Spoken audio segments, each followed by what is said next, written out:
Hello and welcome back to the Winter King. So I'd like to say a huge thank you to everybody who's given me pronunciation tips. I will try my best to incorporate them as we see them. I do have over on another screen all a kind of cheat sheet of them, so hopefully we will, if we encounter one, I'll take a second and have a look over there. But this should be the first episode where we get into proper CK2. And by proper CK2, I mean, well, I think we're kind of out of the event chains. We have a few more, I'm sure, as we go along. But I think it's time for us to start, making plans and seeing where we want to expand. So, obviously, our first main goal is to take over this place. Because taking over this place would just be great. That means that we then get to have all of this guy's power, our nephew's power, and then we can start, picking on some of the small people around us. So, right now we control these two bits. These two bits give us about, 1,000 at max levy, but probably around 700 right now. So that's reasonable. That's reasonable. I'm saying 700 right now because we're not going to go to war this very second, I don't think. We only have 1 week claim we can press on our liege, so that's got a counter. That's got a huge counter of 15 years. If we don't do it within these next 15 years, we're not going to be able to use our weak claim. It is a weak claim, right? Not a strong one. Yeah, it is a weak claim, which means that we have to press it within our liege's childhood. Okay. So, who do we have near us? Let's split up this realm a little bit. Oh, that is split up. Okay. So we have these guys next to us who control a little bit less than we do. Okay. And they control that amount of land. Now, what religion is he? He is our religion as well. Okay, cool. And then over here, we have this guy. He's a Christian, and he controls these three. Now, he's a little bit stronger than us right this very second. He's also a brother of Mithras, though. Wait, is this guy over here a brother of Mithras? No. Okay, so you can either attack one of our fellow brothers of Mithras, or we can attack one of our fellow religion. And then above us, we have our nephew. So we could always try and, if our nephew goes over his domain limit, I think that we can then give away his titles to ourselves. If he does the event for it. I think he's probably, he's well within it, because it's actually our regent stewardship bonus adding in there. So, because we have amazing stewardship, we're giving him the ability to hold all these provinces. We could also maybe try and attack over the top here. So this guy's got another 600, 700 troops. We could try and beat him up. What's he got? He's the Arch Druid. Oh, okay. I gotta imagine attacking them's not going to be a good idea. So, I think this guy seems like the best one. He's got the most land and he's the weakest. Although if we attack this guy, the benefit, let's do the pros and cons. Attacking this guy, we weaken our religion. However, we also start, eating into this land. Lets us get closer to this guy who's super weak. He only has 1,000 men, and he's a king. So that if we were to get over there, we got a second king title we could potentially be angling for. But his land, the tribes, is useless land to us. We don't need it. It's trash land, so we don't really want to go that direction. However, we are Duke, so we could give it away to other people. We are Duke, right? Yeah, High Lord, I assume, is Duke level, and then we could check. Do we have anyone underneath us? Yeah, we have. Well, that's the Brotherhood underneath us. I'm trying to figure out. We can do it this way. Yeah, we have a lordship underneath us. So yeah, we are a duke. So we could give it away to someone else and have a vassal, but then we'd have to call them to arms. Not ideal. However, if we were to attack in this direction, we get castles. And castles are great because we can hold them directly. We can raise our own men. Because we have such a high domain limit, it's probably good to get castles underneath us ourselves so that we can start, getting a very large army which is directly underneath us. That's very cool. Does he have any allies? He has no allies. This guy, now he does have allies because his vassals he can call into war if the tribal works the same way that the previous tribal one, like the normal tribal does. Yes, can call tribal and high tribal government vassals to arms instead of using liege levies. So his army levies are actually, it says from vassals 200, but that's not true, because he can't call vassal troops, I don't think. Yeah, because they're all tribes. So actually that's 600, that's 900, Yeah, it's about 1,000 extra troops. So he's actually a lot stronger than he looks, because he's got 1,000 troops backing him up. This guy, however, is exactly as weak as he looks. So maybe we want to attack over here. So I think we should be aiming for a claim. Now, do we want this one? Or do we want this one? I think we want this one. And the reason we want this particular one is so we get access to this guy. And this guy's weak. So then when we get past him, we can then start moving into this guy. And yeah, it allows us another way out. Also, we've got to capture Gwent at some time. Just because of the many hours I've spent in that minigame in The Witcher. So, this one. Let's go and fabricate claims there. Next guy, organizing the army. All very well and good, but we don't need him to do that. We need him to train troops, because we need our levy to be at full. It says 300% levy reinforcement rate. So what I'm guessing is that the base levy reinforcement rate is super low.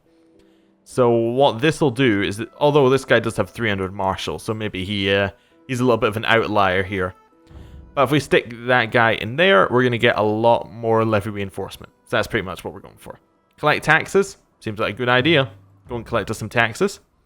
It's always the best one. Like, administer realm, it's fine. It does increase culture conversion if we want to do that, but culture conversion means nothing, so why would I care? Oversee construction is pretty good if we were going to build. We don't have that much money. Research economy tech is just not good. This one, scheme, seems like the obvious choice right now. There's nothing else we really want to be doing. And then converting with our seer. All very good. Now, these two aren't the best that they could be. Steward, we could put in Guinevere, and there's a reason why we don't do that. If we have a look over here at our stewardship, I've mentioned is in pretty much every series where it's an option. State stewardship is made up half your spouse and then your full counselor's like bonus. Now, if you put your spouse as your counselor, what happens is you get your full spouse bonus and nothing else. So we would get 18 overall. However, right now we're getting 23 because our counselor, although worse at stewardship, is providing a full bonus and we get the spouse bonus. So basically, what we need to do is we need to replace this person with someone who isn't our spouse. We go for someone like Primus. He is actually a vassal, so it seems like a very good idea. Like, he's a powerful vassal, so one, if that means he cannot like create a faction against us if he's in a content council. Seems really good. And he's better at the job. He's the first one like who's really good at the job. So yeah, we'll put him in there. He can collect taxes there. Okay, cool. And that he also collects just a ton more tax. Spymaster, again, Guinevere would be a great option. However, we're going to go for our powerful vassal because of the same reasons I said before. It still works out, doesn't it? So, yeah, we get 14 from counselor, 11 from spouse. We would get 18, and we were only getting 11 from spouse. There is actually, there is one occasion where you would put your wife on the council. And that's if the bonus, that's like if half her bonus was higher than your counselor bonus. Then you would do it because it makes sense. That's not the case, however. So we'll put that guy in there. So now we have 3 powerful vassals, which means they're now going to be providing us their full levy. So that might mean that this goes a little bit higher. We do have a holy order. We can hire them, and they don't cost very much. That is 200 men. That would actually help us in this particular war, because these guys are a different religion. So that does mean we have an extra 200 men who don't cost very much. And we should be making a ton of money when we put, because we put our new steward in. We can also raise our friend and vassal here, and he doesn't cost a lot to raise or to have up. So that's an extra 200. So we got an extra 400 troops on top of what it says here. Oh, we do have some extra things we need to put in. Court Druid, that's going to be our seer. That seems like an obvious choice. What does it do? Essential is the ruler as their sword. Okay, and we can now do offerings to the side. Okay. Spirits and the minor gods of land must be appeased. I assume that gives you piety. I'm not 100% sure, but I assume it gives you piety. Okay, in here, we need a designated regent. That is going to be it's either going to be our friend or our wife. Whichever one has higher stewardship. I think it's our wife. Yeah, our wife is pretty much the best. She also has really high diplomacy, which I think is good for a regent. Yeah, we'll stick her in there. And what else do we need? We have a commander slot free because we're now a duke. We have 2 commander slots. So we'll put in our friend who is just amazing at fighting. Seems like a no-brainer. There's another thing we need to remember. Although we may have equal troop numbers, our troops have far better commanders. So That seems like an amazing thing that we should be pressing on. We'll put that guy in... Oh, he's a trickster. I don't really like trickster. We'll go for the organizer. Oh, loyal. Interesting. I wonder what loyal does. Maybe it does something to the AI as well. Not 100% clear. We can imprison this guy because he's trying to kill Balin Ap Marius. Who is... No idea. Did I turn on auto-stop plots? No. He's trying to kill this guy. I don't actually care, but I am going to imprison him anyway. There we go. He might have money. It's basically the reason I'm imprisoning him. Let's see what we got. We can banish him or we can execute him. Vassals will hate it. We could release him or we can banish him. What do we want to do with him? We could also keep him for a sacrifice, maybe. We'll keep him in prison for now. We'll see how that goes. What factions can we start? We can start High Lord Arthur for this, which is definitely what we want to do if we want to press our claim. Instead of just pressing our weak claim, we just want to put ourselves in charge. What's the current succession law? Ooh, that's a useful thing to know. Current succession law is primogenitor. Great. Also, what we might want to do is we might want to legitimize our son, although we can't do that. Maybe we have to be the next level up, or maybe we just can't do it in the mod. Or maybe I'm missing another condition. Okay. So we do actually need a son with our wife. I imagine that's scripted. Did I actually send this person to... Yes, I did send him to fabricate claims. Cool. I think we're all set up in terms of this kind of stuff. Tech is actually apparently going up, which is cool. So there is going to be tech increases. Our religion, which apparently has a very loud person on it. We have lots of druids as our religion, but no... What's this title? The Archdruidship. I would assume that this guy would be the... Oh, Merlin. Oh. Yeah, we're Merlin, aren't we? Oh, I didn't even notice it was him. Okay. He, I assume, should be the Archdruid. Maybe. Oh, he has something in his treasury. He has the foot of a great hero. Oh. Oh, I think that's... I don't think that's scripted. I think that's perhaps one that he got during play. Okay, interesting. That also probably means he's in a society. Okay, I think, maybe. Anyway, we're going to unpause and see how things do. A pack of poachers have been spotted in the woods.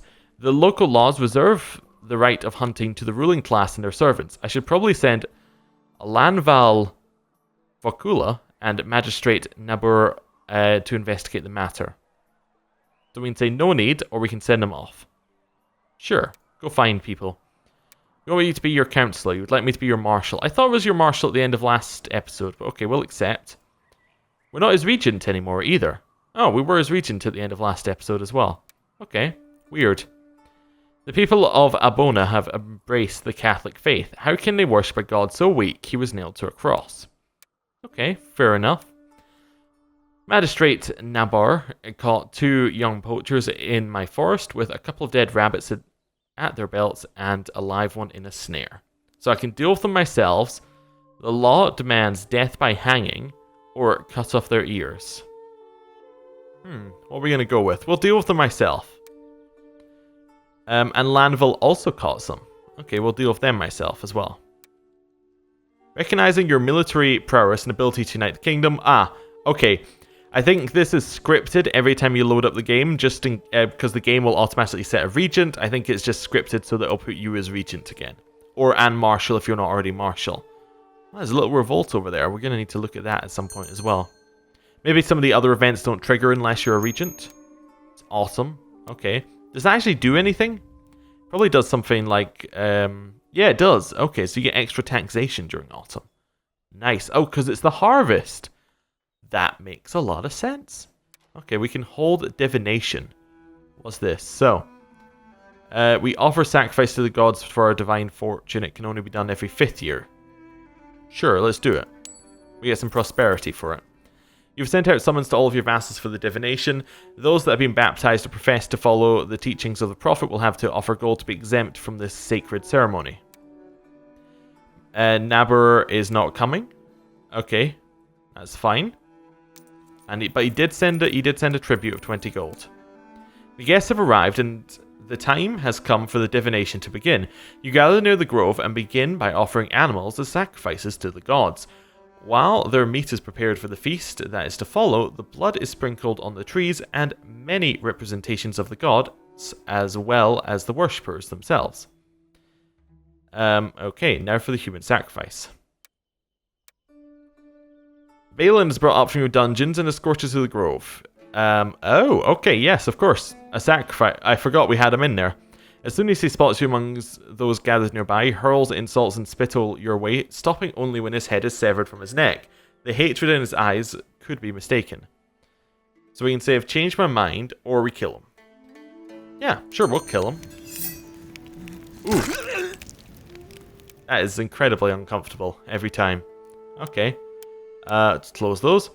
The druids have divined the messages of the gods and the sacrifices we made, and the whole assembly is attentive while the druids sing of the wealth and knowledge we will attain. Glory to the gods. So, we get a couple people, well, everyone who was there likes us a little bit more. Okay, cool. And we get the prosperity increase. And the ceremony is over. Cool. No other decisions to be made. Still waiting for a claim. Are we at war with these people? We're hostile to them. Ah, no, they're being raided. Okay, can we raid? I didn't even actually have a look. So, can be reformed. Can take up to 2 concubines. Interesting. Interesting. We'll see whether maybe we want to do that. Women may hold the spy master positions. And they may hold temples. Doesn't say anything about can raid infidel neighbors for loots. Okay. For loot. And this one, no, it doesn't seem to say that. So, we cannot go and raid our infidel neighbors. That's fair enough. Fair enough. We'll just let some time pass. Okay, you have converted everywhere to my faith. That's nice. Look at that. So that one is now my faith. So we want to convert this one next, I think. Yeah. Yeah, so we'll just send... what's this one? That's request council support. Okay. So we'll send you from there to here. To here. There we go. Cool. So, request council support. You would like me to do stuff so you can get favor. Like, we get favor, we then vote with you on the council. Okay. You have a son who is not married, and you have a daughter who is not betrothed, but is pretty young. Okay. Not really sure what I'd want to do with you. I think that we can push them into factions actually with our with a favor. So that would give us an extra 1,000 men if we wanted to push ourselves in charge of the kingdom. Doesn't seem like the worst idea ever. And it would last for his lifetime, I think. So he is 39. There's time to go. What land does he actually control? He controls the Belgae. So that is over here. That's not the worst. That's definitely not the worst. Okay. I mean, the land we control is great for attacking the capital. His land's alright. I was just basically checking that he's not like all the way... Well, it's not really an all the way over there anyway. But I think we'll accept. We'll accept. We're playing a little bit of a longer game here. Right. It's now winter, so we got the winter thing, which lowers taxation by the same amount that autumn raised it. It seems that my interest in the Nicene faith has come to the attention of one of its practitioners within the realm. We met and have had the most fruitful discussions about theology and other matters. I have made a friend. So this guy is now my friend. Nice. Okay. He is in my court as well. Well, that's neat. Okay. And I have done a good job for my liege. Cool. Cool. Okay, unpause. I will enter my study only to find a stunning owl perched on my windowsill. It observes me with its piercingly yellow eyes for a few moments and then taps the window with its beak. Did the ancestors send it my way?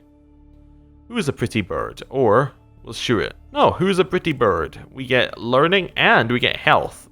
Absolutely fantastic. We'll take that. Okay, cool.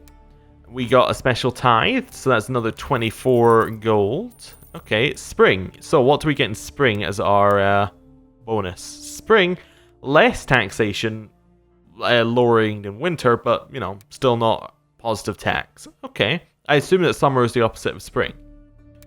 Summer? Yeah, it's the opposite of spring. Okay, so summer, autumn, great for us. Winter, spring, bad for us. Seems fair enough to me. Oh, what can we build? We are getting to that point. So we can build drains that gives us disease resistance. Oh, does that mean that there's no hospital? You can still build hospitals. Okay, cool. So muster hall, that lowers the number of militants we get, but raises our number of warriors. Oh, okay. So militants are... Oh, okay. So if we raise these guys up, let's have a look here.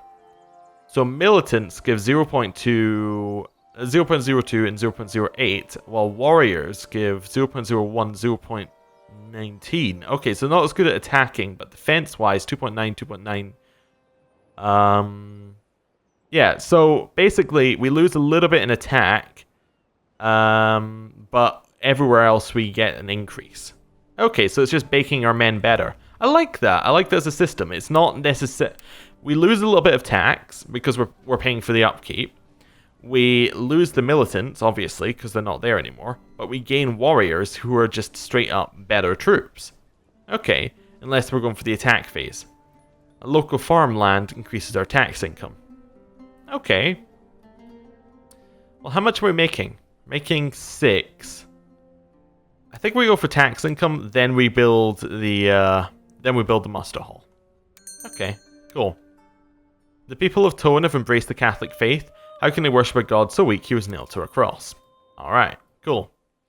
Let's keep going. We're kind of working our way through. We're now in autumn once more. It is actually worth looking at these ones, I think. Maybe. Oh, yeah, I was looking at how much we're making in summer, but actually we're making even more in autumn, but in winter, are we losing money? No, we're still gaining money in winter. Cool. That's all we really needed to know. The Frankish War on Benock. Thousands of Frankish warriors are assembling outside the walls of Toxandria. According to rumours, the king of the Franks is preparing to march to war against the Armorican king of Benock. Frankish warbands have been sighted in the Woon hills of central Benock, hiding during the day and coming out at night like packs of wolves to sack, pillage, and burn. Okay, so where is it? Where is he actually attacking? So it's up here he's attacking. Okay. Okay. No relation to us, just a person over here. He's probably gonna... Yeah, he's probably gonna be completely absorbed, I would imagine. But that's fine.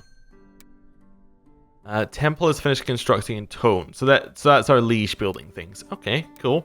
Snow? How old is our liege? 3. We are his educator as well. Okay.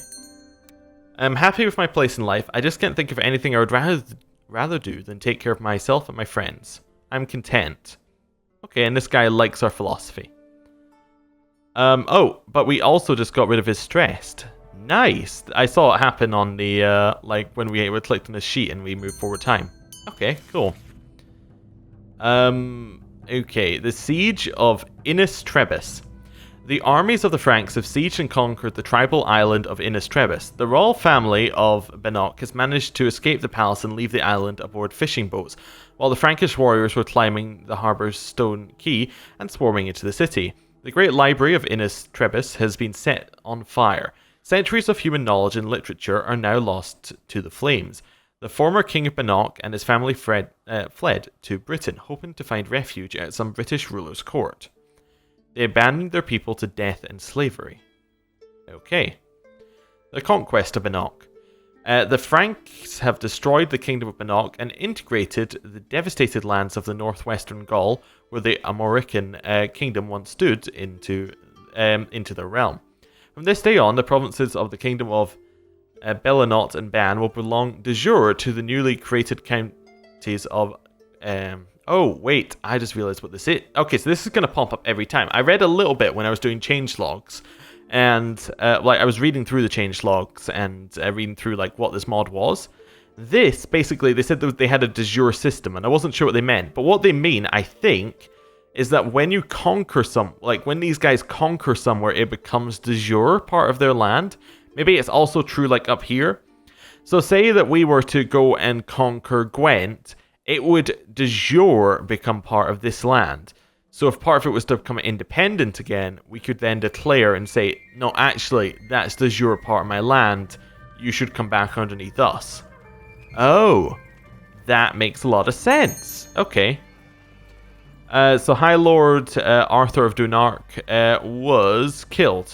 Oh, so that was our seer. Okay, so we need a new seer and a new druid. Luckily, there is another one just in place, so we'll just put him in here. He should be converting over here. And he is also going to be our druid, our court druid. Okay, cool. Alright, unpause, let things continue. It is summer once again, so we're making money once again. Like, a lot of money. We can falsely confess our faith, don't really want to do that. Do you want to make our offering? I don't really want to. I'm not sure what it does. I'm gonna click on it and see though. At the behest of your court druid, you've decided to hold a ceremony for the City, the minor gods and spirits of the realm, in order to honor them with an offering.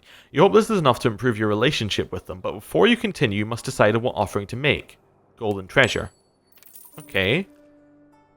Fine treasures of gold and silver are brought inside the grove. The smell of burning herbs permeates the air as you kneel before a small stream of water.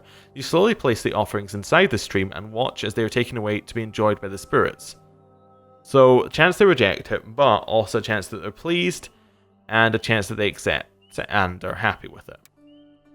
The good news rapidly spread throughout your lands. The offerings made by the great City have been accepted.